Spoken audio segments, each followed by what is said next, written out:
Salut à tous les amis, j'espère que vous allez bien. Bienvenue dans cette nouvelle vidéo. Aujourd'hui les amis, on va parler des deux autres quarts de finale qu'il y a eu cette semaine. Arsenal, Bayern Munich et Atlético de Madrid contre Borussia Dortmund. Arsenal qui a fait match nul contre Bayern Munich à domicile, 2 buts partout. Et l'Atlético de Madrid qui a gagné 2 buts à 1 contre le Borussia Dortmund. On va commencer par parler d'Arsenal Bayern Munich qui a eu lieu mardi dernier. Comme je vous l'ai dit, match nul 2-2. Arsenal qui du coup a perdu l'occasion de profiter, de prendre une avance parce que le problème c'est ça. Tu joues contre le Bayern de Munich. Bayern de Munich qui est une équipe beaucoup plus expérimentée que toi.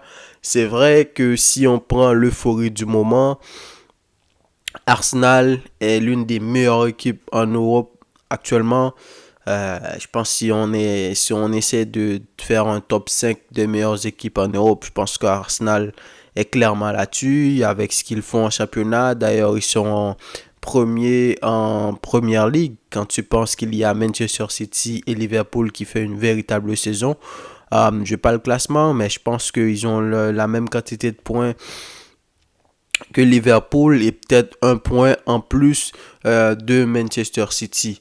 Alors, l'entame de match, Arsenal a très bien commencé le match. Ils ont tout de suite commencé à attaquer le Bayern Munich avec une grosse volume de jeu, un très bon Odegaard, Saka, Martinelli, tout ça, Declan Rice, Harvey qui était dans ce poste-là en attaquant à l'absence de Gabriel Jesus.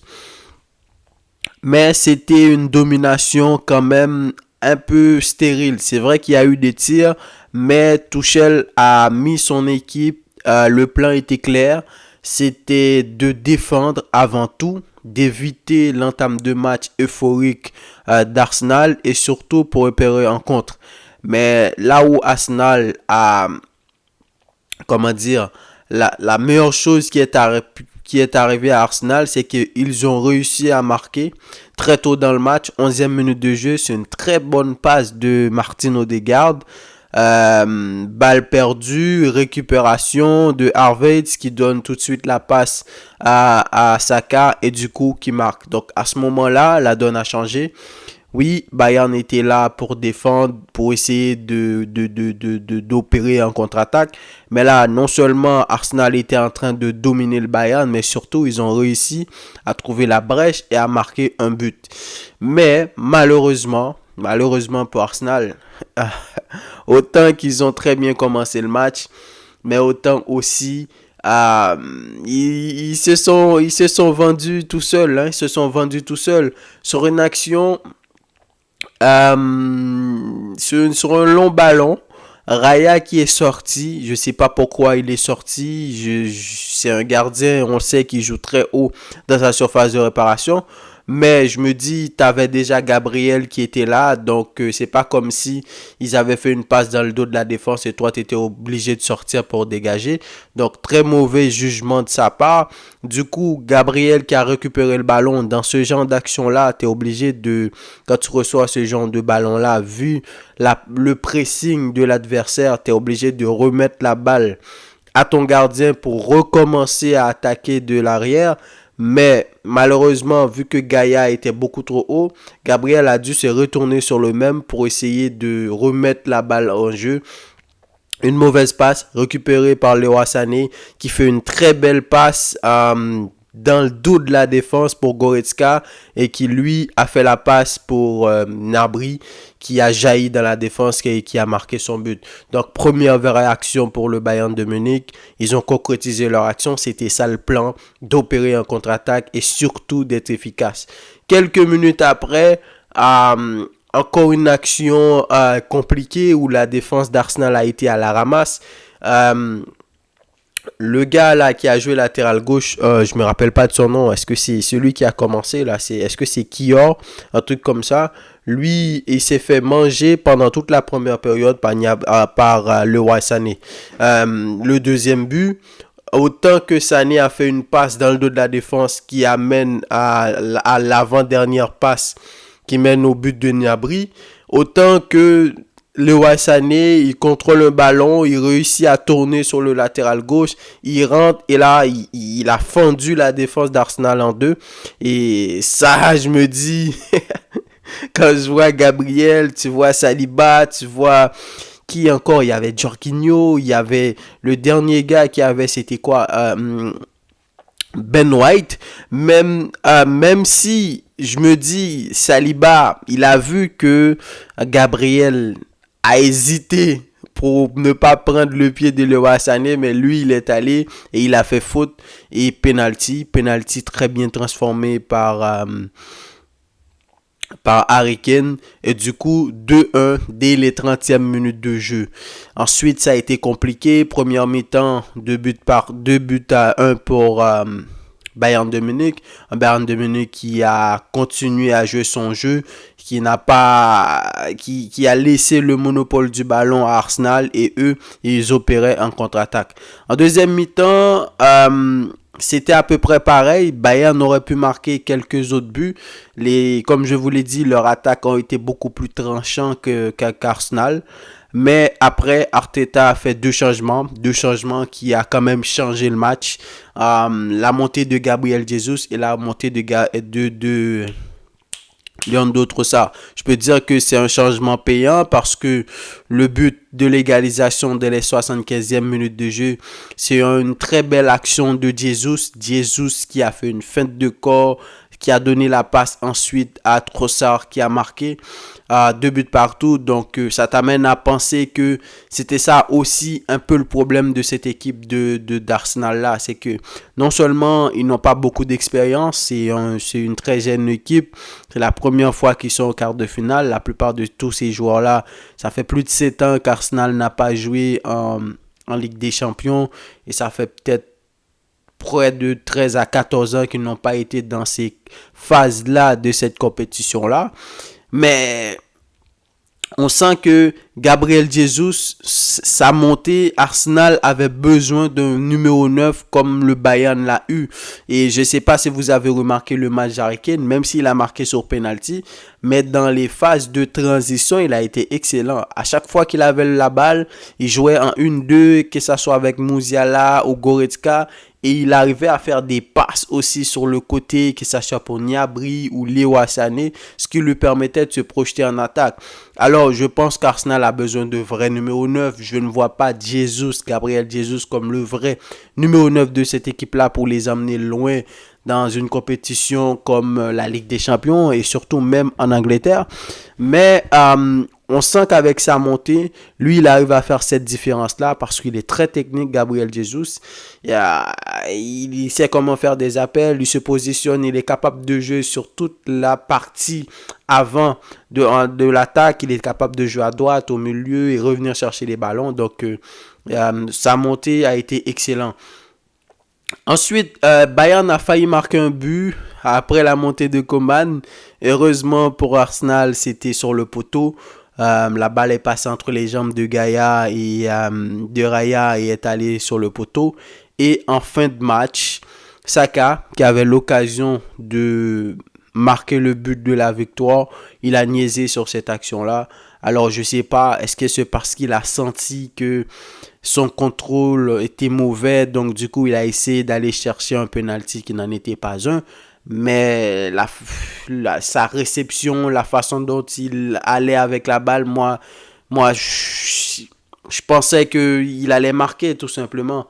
Mais non, je ne sais pas ce qu'il a voulu faire. Au lieu d'attaquer le ballon, il a préféré attaquer Manuel Neuer. Il est très bien de la part de l'arbitre. Il n'a pas de très bonne décision. Il n'a pas donné de penalty parce qu'il n'y avait pas de penalty.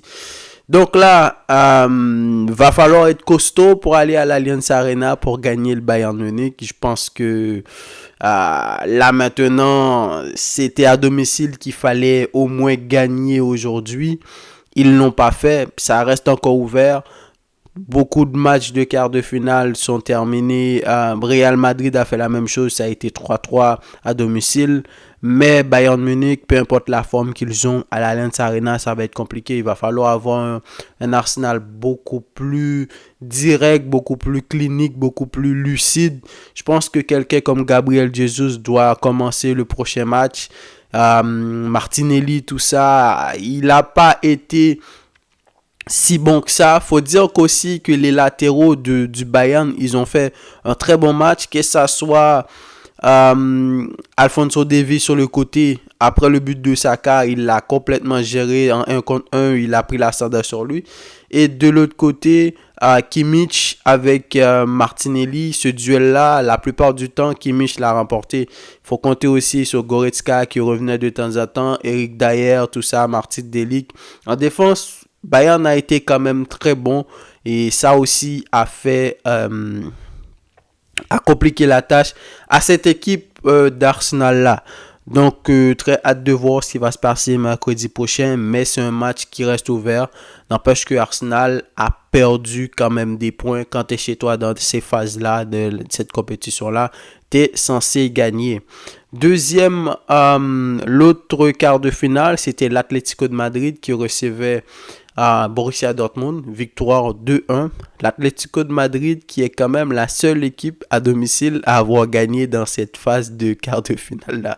Real Madrid a fait match nul, Arsenal a fait match nul et Paris Saint-Germain a perdu chez eux. Petite victoire, mais victoire très intéressante, très importante pour la suite parce que le niveau des deux équipes, c'est tellement assez similaire que tu te dis au match retour que tout peut se passer. En première mi-temps, l'Atlético a fait une très grosse première période, très bonne entame de match. Que ça soit des De Paul, des Griezmann, des Lino, des... comment il s'appelle le Llorente, tout ça. Un Atlético de Madrid qui non seulement mettait la pression, aussi qui avait la possession. Dortmund n'était pas très bon en première période. Dès les 3e minutes de jeu, l'Atlético a marqué sur une erreur du gardien qui a fait une passe et perte de balle et du coup d'épaule qui a concrétisé l'action très vite. Ensuite, il y a eu un deuxième but sur une passe de Griezmann. Griezmann, encore une fois, qui nous montre l'étendue de ses talents. Très bonne passe piquée sur le dos du défenseur et Samuel Lino qui a marqué son but. 2-0, l'Atlético aurait pu marquer d'autres buts. Ils ont eu quelques actions. Morata qui n'a pas été très bon dans ce match-là. Je trouve qu'il manquait un peu de rythme, un peu de vivacité. Oui, il n'a pas eu des ballons des centres, tout ça pour faire des têtes parce qu'on sait c'est là qu'il performe beaucoup plus. Mais dans les combinaisons, les passes de Griezmann, tout ça, parce que Griezmann a fait un excellent match. Hein. Il a terminé homme du match d'ailleurs, c'est mérité parce que ce gars-là, c'est vraiment lui le patron de cette équipe-là. C'est lui qui décide. Autant que tu as De Paul au milieu de terrain qui est dans une forme olympique, qui est non seulement est costaud, mais il est très technique. Mais quand tu montes beaucoup plus en avant, ta Griezmann, il décale à droite, il décale à gauche. Il sait quand se positionner entre les lignes, quand faire des longs ballons, quand faire des 1-2, quand dribbler, tout ça. Et ses contrôles, sa lecture du jeu. Et c'est lui qui ça décide le sort d'un match, ce genre de joueur-là. Ensuite, en seconde mi-temps, l'Atlético a un peu baissé le niveau. Faut dire aussi que Dortmund est revenu différemment dans ce match-là. Ils ont attaqué le match différemment. Beaucoup plus, ils ont eu beaucoup plus le ballon avec un Jordan Sancho, un Adeyemi. Sancho quand même qui a pas fait un très mauvais match avec son numéro 10, tout ça. Je pense qu'il il a réussi à très bien s'intégrer dans cette équipe-là. Dortmund quand même, qui, voilà, faut le dire, en début de Ligue des Champions, personne pensait qu'ils allaient arriver là.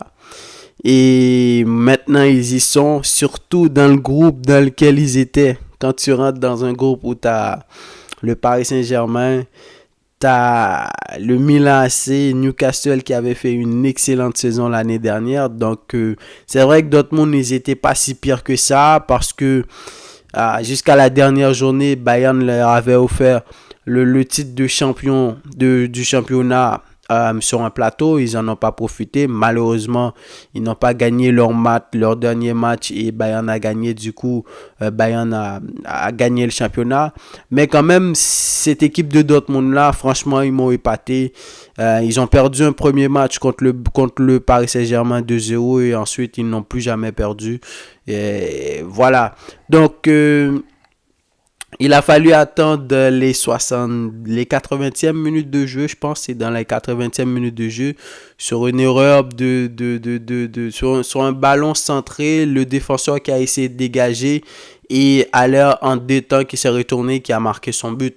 Donc, en fin de match, l'Atlético a eu beaucoup d'occasions pour marquer. Il y a eu une action, je pense que l'action de Samuel Lino, c'était avant le but de Sébastien Haller. Lino qui avait la possibilité de mettre l'écart à 3-0. À ce moment-là, c'était plié. Malheureusement, il ne l'a pas fait. Il y a eu des ballons contrés sur le poteau. Dortmund aussi qui a eu des actions. En fin de match, une tête sur la barre transversale. Vraiment, c'était un match assez ouvert avec une première période pour les deux équipes. Atlético en première et Dortmund en deuxième, même si l'Atlético était beaucoup plus intéressant en deuxième mi-temps par rapport au niveau de Dortmund en première mi-temps. C'est normal, ils sont chez eux. Mais quand même, c'est un match très intéressant à voir. Maintenant, comme je vous l'ai dit, l'Atlético aurait pu gagner 3-1, peut-être même 4-1 dans ce match-là. Ils ont eu des actions qu'il fallait. Et s'ils avaient été beaucoup plus lucides devant les buts, avec Morata qui n'a pas été très bon, Depay qui n'était pas là, je ne sais pas pourquoi, qu'est-ce qu'il a, est-ce qu'il n'a pas été convoqué ou est-ce qu'il est blessé, je pense qu'il aurait été très intéressant. Correa qui est monté lui aussi, il avait une action pour marquer un but, malheureusement il n'a pas su cadrer. Barrios, Rodrigo Riquelme, donc mais la victoire est intéressante pour Dortmund.